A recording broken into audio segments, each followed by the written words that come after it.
Durante transmissão ao vivo com o deputado Nicolas Ferreira, o deputado Deltan Dallagnol explicou os próximos passos da reação contra a decisão do Tribunal Superior Eleitoral que determinou a cassação de seu mandato.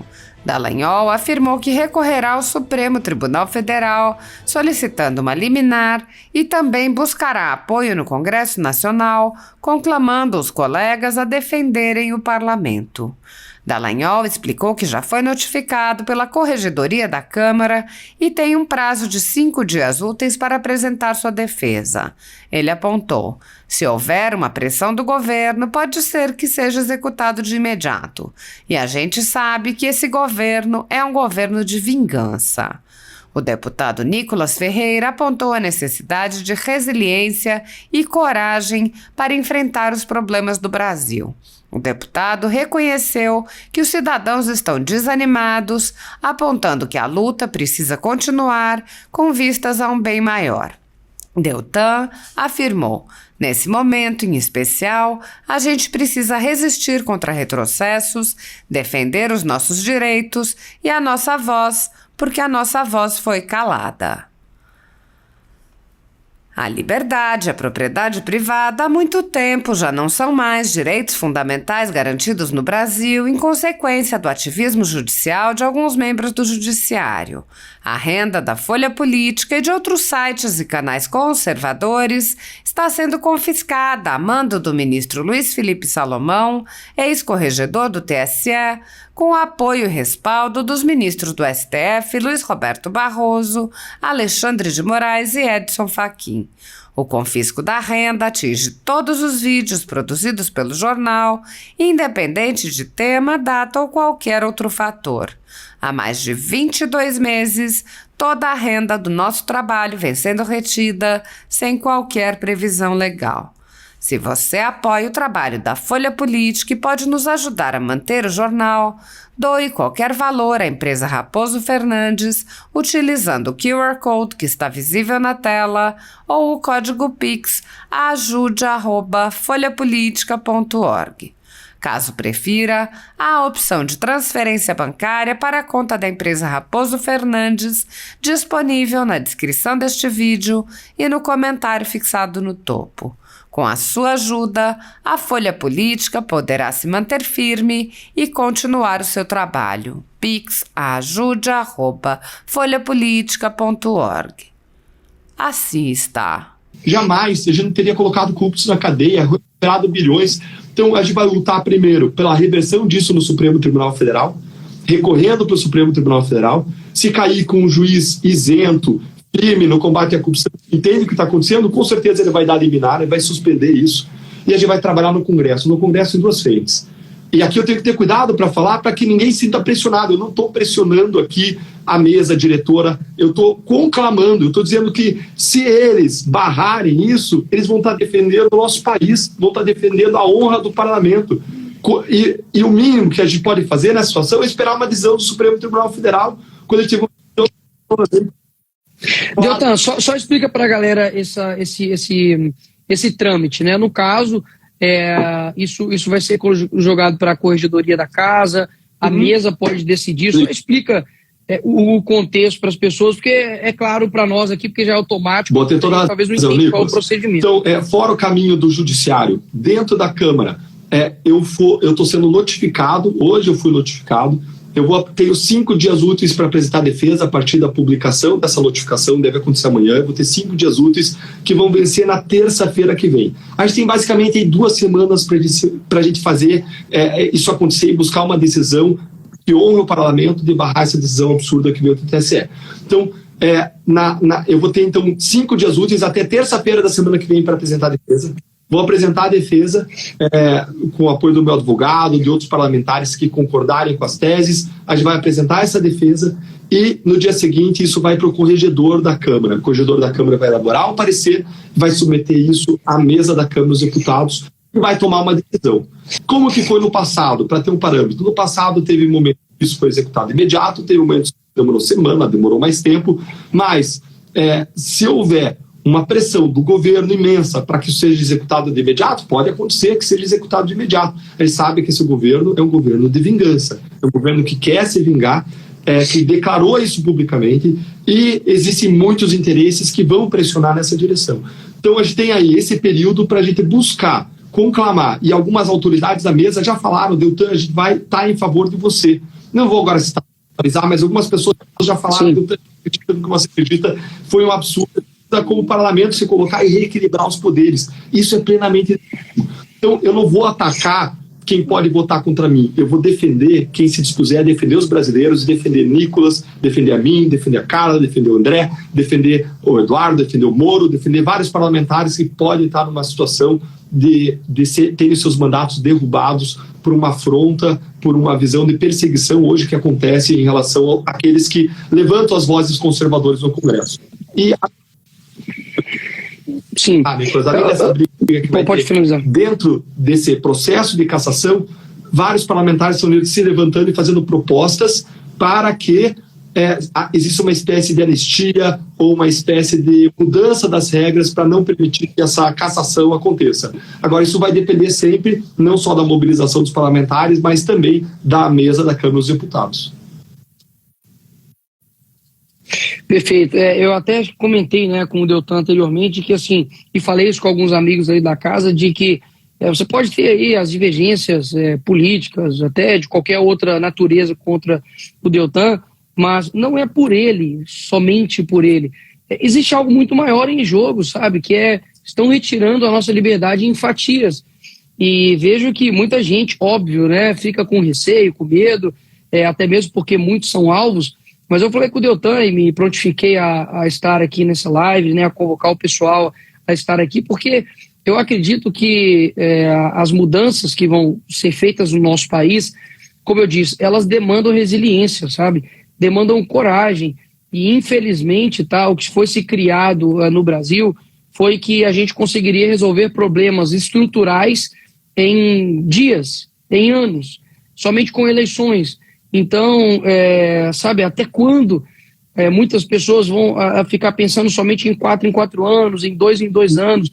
Sabe, você tem um deputado holandês que lutou durante 9 anos para poder derrubar a escravatura lá na Holanda, e ele era zoado, né? Eles faziam deboche com a luta dele, até que um dia realmente a população começou a ouvir, pressionar, e conseguiram derrubar ali a escravatura. Então, assim, a gente precisa, sabe, compreender que não são 4 anos que Deus nos deu, né? Talvez, sim, talvez são só 4 anos que Deus nos deu, só Deus deu para cada um 2 anos, 1 ano, mas o que eu mais sinto nas pessoas, e mais pessoas estão ao nosso lado, é que ficaram desanimadas, desestruturadas, principalmente as pessoas que, como um ato patriótico, né, estiveram ali em frente aos quartéis.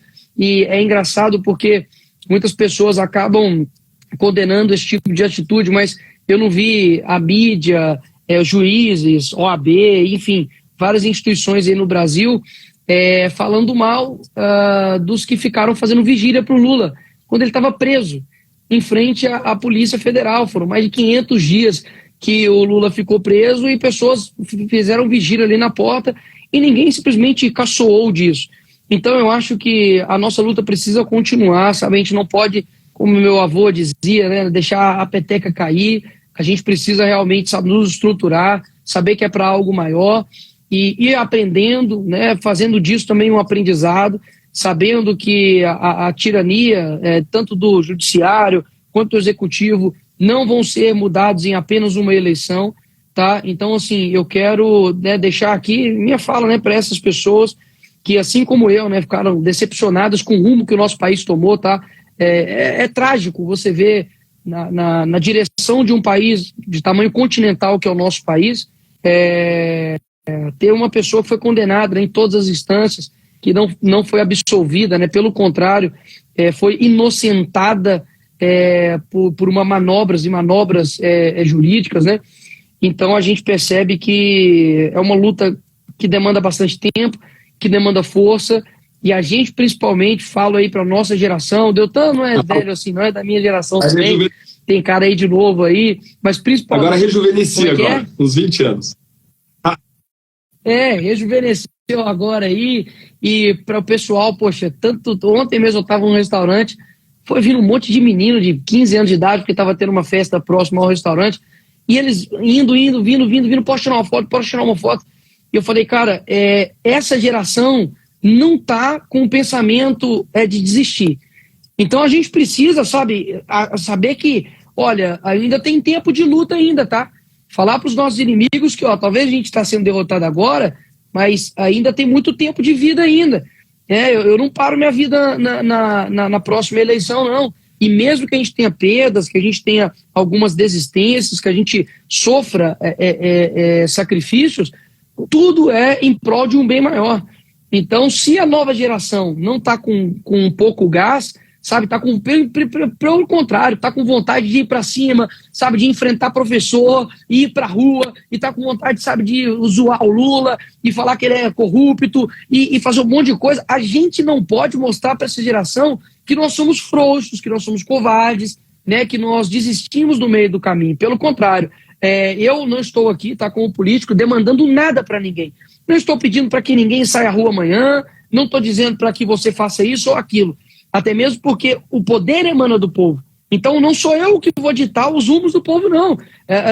No impeachment da Dilma, ninguém chegou e falou, olha, vamos... Não, as pessoas foram uma conversando com a outra e montando, e indo na Praça da Liberdade, indo lá na Paulista, e indo ali no Rio de Janeiro, em Copacabana. Então é um movimento natural, sabe, que as pessoas começam a sentir e falam, opa, isso daí, a nossa liberdade está em jogo, vamos lutar por isso. Então, eu tenho certeza que no momento certo, no momento oportuno, as coisas aqui no Brasil, sabe, irão fluir, sabe? Nós iremos conseguir ir vencendo aos poucos o mal, mas saibam também que o final desse mundo não é nada agradável.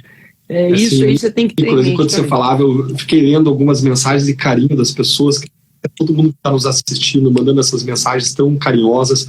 Obrigado de todo o coração pelo apoio que vocês dão a mim e ao Nicolas nesse momento especial. Obrigado, queria mencionar também o Coronel Zuco, lá do Rio Grande do Sul, o Jordi, que o Nicolas mencionou, que estão trabalhando ao nosso lado lá no Congresso, o Jordi do Rio de Janeiro, trabalhando ao nosso lado por justiça, por liberdade e para que a gente possa ter uma democracia de verdade no Brasil. Justiça, liberdade e democracia. E, Nicolas, você mencionou a Holanda, eu ia mencionar, já tinha até pegado aqui, eu tenho lido esse Servos de Deus, é o livro do Franklin Ferreira, um pastor e um dos maiores teólogos brasileiros, e ele passa pela vida de cada cristão. Eu queria recomendar para todo mundo, é um livro que eu digo que toda igreja deveria ter para todo mundo ler. E ele passa pela vida de vários cristãos que são nossos modelos de fé e mostra como essas pessoas sofreram ao lutar contra a injustiça. E mais, mostra ainda um outro político que lutou por décadas contra a escravidão na Inglaterra. William Wilberforce é um dos meus modelos de comportamento, é alguém que me inspira. Ele lutou contra a escravidão, ele foi atacado por isso, falaram que ele estava acabando com a economia. Me lembra muito a luta nossa da Lava Jato, falaram que a gente estava prejudicando a economia, ele lutando contra a escravidão também, por um direito básico lá. Falaram que ele estava atrapalhando o cenário, vinha a crítica de tudo quanto é lado, veio ataque. Agora, a palavra-chave lá para eles foi perseverança. E ele até desenvolveu uma lista de 12 princípios, vocês vão encontrar no livro, e um desses princípios que quando você tem um governo não é favorável àquilo que a gente acredita, é resistir. Tem que concentrar nossos esforços em resistir contra retrocessos. E hoje a gente tem que resistir contra retrocessos.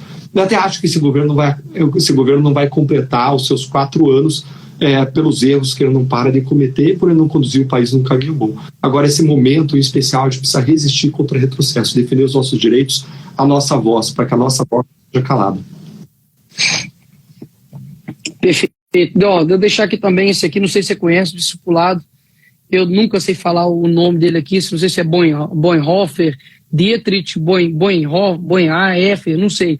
Mas ele é um teólogo alemão, ele fala muito a respeito de discipulado, sabe? Fala sobre a necessidade, né, de você realmente perseverar. Ele dá aqui vários exemplos aqui na época do nazismo, inclusive. Então, assim, a gente precisa saber também que não é a primeira nem a última vez que cristãos são perseguidos, tá? Saibam que quando um cristão é perseguido, a Bíblia fala que é motivo de alegria, de você se exultar com isso, porque o que seria de você ser perseguido por uma causa justa, né? Então, só pode sobrar a injustiça mesmo, né? Por uma perseguição ao cristão. Então, até li aqui um comentário aqui, falou, poxa, essa live me acalmou, e saibam que em meio a tantas guerras, né, eu durmo tranquilamente, sabe? Eu durmo em paz, eu vivo em paz, mas, obviamente, fico como a Bíblia me mandou eu ser, né? Ser ali astuto como a cobra, mas ter ali, né, a inocência de uma pomba, porque eu sei que os nossos inimigos, né, por mais que eles acreditam que eles tenham superpoderes e façam injustiças atrás de injustiças de uma maneira desvairada, né, sem nenhum tipo de consequência para eles, saibam que para quem comete isso, a paz não habita no coração dessas pessoas. Pode ter certeza disso. Eu tenho, graças a Deus, não reclamo da minha família, não reclamo da minha vida, né? Tenho saúde, acabei de casar, graças a Deus, estou construindo aí a minha vida, mas existem sacrifícios, né, que a gente faz, e peço aqui, né, encarecidamente, não somente para você orar por nós, né, pelo Deltan, por mim, mas que ore também pelo Brasil. Eu toda quarta-feira, tá, à noite, depois que a gente sai aí do plenário, eu tenho orado ali na Praça dos Três Poderes, ali, tanto para o STF, quanto para o Executivo, quanto para o Legislativo, porque eu realmente creio que nós vamos vencer isso de joelhos, e o Senhor não está com os olhos fechados. Isso aí é como a gente aprende no Legendários, que é um grupo de uma espécie de acampamento cristão, um grupo de acampamento. Eu tenho que ir, inclusive. Para jovens agora em junho, viu? E o lema inquebrantáveis diante do mundo, quebrantáveis diante de Deus. E você mencionou o Bonhoeffer, e ele foi, olha, a gente está falando dos cristãos que se dispõem a fazer sacrifício para lutar pelo que acreditam. Ele e vários colegas que resistiram contra o nazismo, eles foram enforcados em 9 de abril de 1945. A gente vê também Martin Luther King nos Estados Unidos sendo morto por um louco depois de tanto lutar pelo fim da segregação racial, pelos direitos. E um dos teus textos favoritos, quando eu olho a vida dos profetas, esse profeta, às vezes as pessoas acham, o profeta, alguém fala do futuro. A função central dos profetas sempre foi a crítica da injustiça social praticada pelos governantes. E eu, enquanto o Nicolas falava, eu peguei minha Bíblia, a mais antiga, aquela surrada, aquela que eu gosto. Eu não sei se vocês jovens têm isso, viu, Nicolas? Mas porque hoje é tudo digital, mas eu tenho aqui essa minha... Mas Spurgeon fala que um homem que possui uma Bíblia assim, dificilmente ele estará. Gostei dessa. Todo surrado, entendeu? Eu recebi uma mensagem de um assessor seu, salvo engano, o nome dele é Pablo, um cara querido. Ele mandou o Salmo 94 para mim, e Salmo 94 fala assim: até quando nós vamos viver governados por ladrões que vão zombar de nós, que vão rir de nós, que vão se orgulhar dos seus crimes? Até quando eles vão se orgulhar dos seus crimes? E a gente hoje vive governado por muitos ladrões que zombam de nós, que riem de nós, que enquanto zombam, se orgulham dos seus crimes, do que fizeram.